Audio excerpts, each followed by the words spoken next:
Deus sabe tudo o que eu faço. Ele vê cada passo que dou. Quem fala isso é Jó, no capítulo 31, no verso 4. E Hebreus 4, verso 13 diz: não há nada que se possa esconder de Deus. Em toda a criação, tudo está descoberto e aberto diante dos seus olhos. E é a Ele que todos nós teremos de prestar contas. Tu és o Deus que me conhece. Para ti não preciso dar longas explicações. Meus desejos e ansiedades, mesmo que não verbalizo, tudo é do teu conhecimento. Mas tu também sabes quando desconfiança e medo turbam meu olhar, do que duvido, o que me aprisiona. É bom que me conheças tão bem. A verdade sobre mim está em boas mãos. Contigo, Senhor.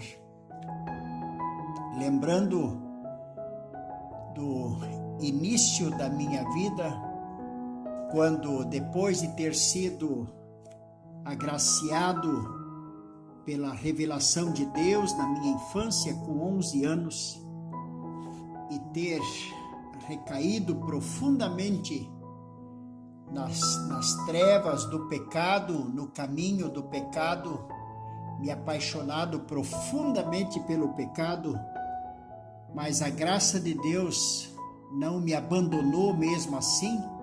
A misericórdia de Deus me seguiu e me perseguiu por todos os dias da minha vida, até chegar no ponto do desespero total da minha alma.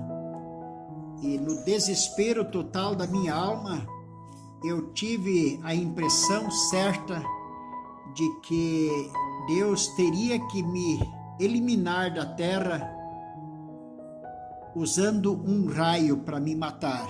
Isso eu já falei mais vezes, mas esta foi a impressão da minha vida. E pela graça de Deus, o raio que o Senhor mandou sobre mim foi a mensagem do Evangelho da Graça Salvadora, falando a mensagem do Filho Pródigo através do missionário Vimes. E este presente maravilhoso do sacrifício de Jesus por mim, que suportou nele o raio da ira de Deus ao ponto de botá-lo no inferno, trouxe para mim a salvação eterna, trouxe para mim a esperança eterna da minha alma. E logo, nos primeiros tempos da minha caminhada de fé, eu tive uma impressão muito forte de que realmente eu ia me tornar uma pessoa boa, uma pessoa livre do mal, uma pessoa que não ia mais tropeçar assim, não ia mais recair no pecado.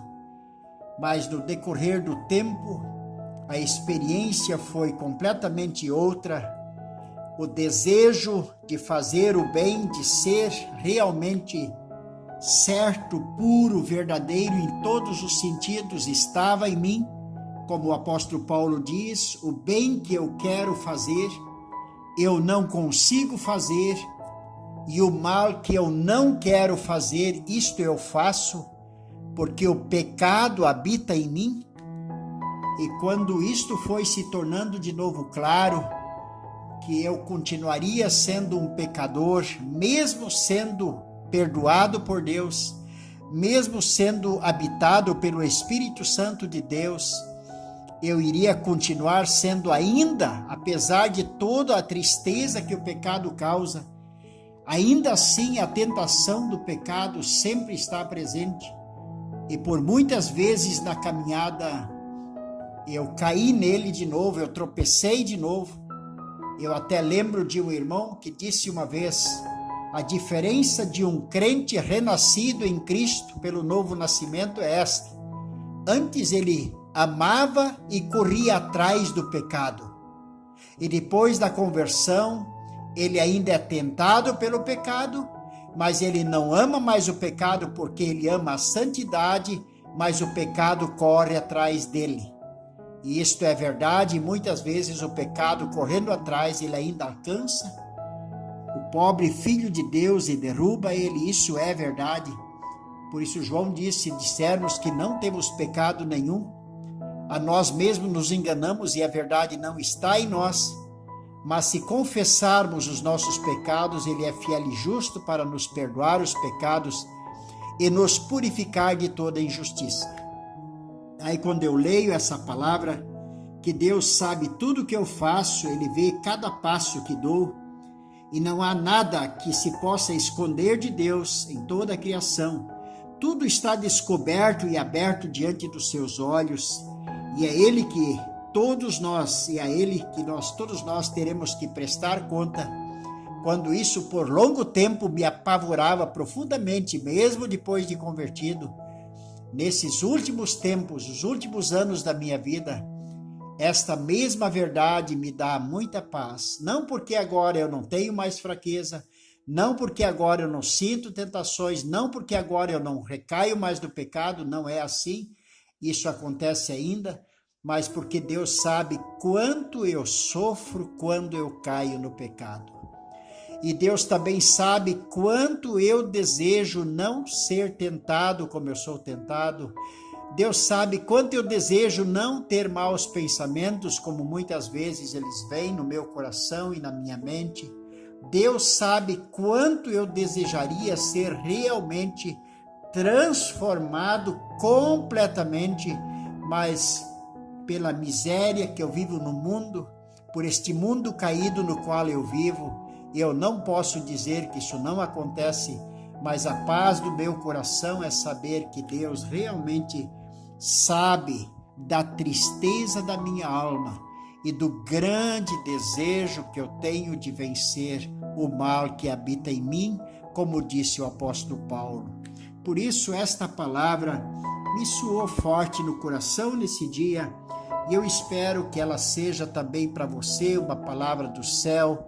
Que Deus abençoe você. Eu sempre digo que por causa dessa verdade, por causa da palavra de Deus e por causa da verdade do nosso coração, nós não encontramos um crente que é verdadeiramente crente e que seja soberbo, orgulhoso. Porque todo crente que é verdadeiramente crente, ele se humilha profundamente, porque ele reconhece que ele ainda continua sendo um pecador e muitas vezes vencido pelo pecado, e isto deixa o Filho de Deus muito, muito humilhado. E se isso também acontece com você, você está de parabéns mesmo, e eu quero parabenizar você em nome de Deus, e quero animar você que a palavra de Deus diz que Deus rende graça para os humildes, e os soberbos Deus assiste de longe. Queira Deus que a minha vida e a sua vida seja agraciada por causa da nossa realidade do reconhecimento da verdade. Eu conclamo mais uma vez você a ler a sua Bíblia, tirar tempo do tempo que Deus te dá para ler realmente profundamente na Bíblia, e desejo que Deus abençoe você.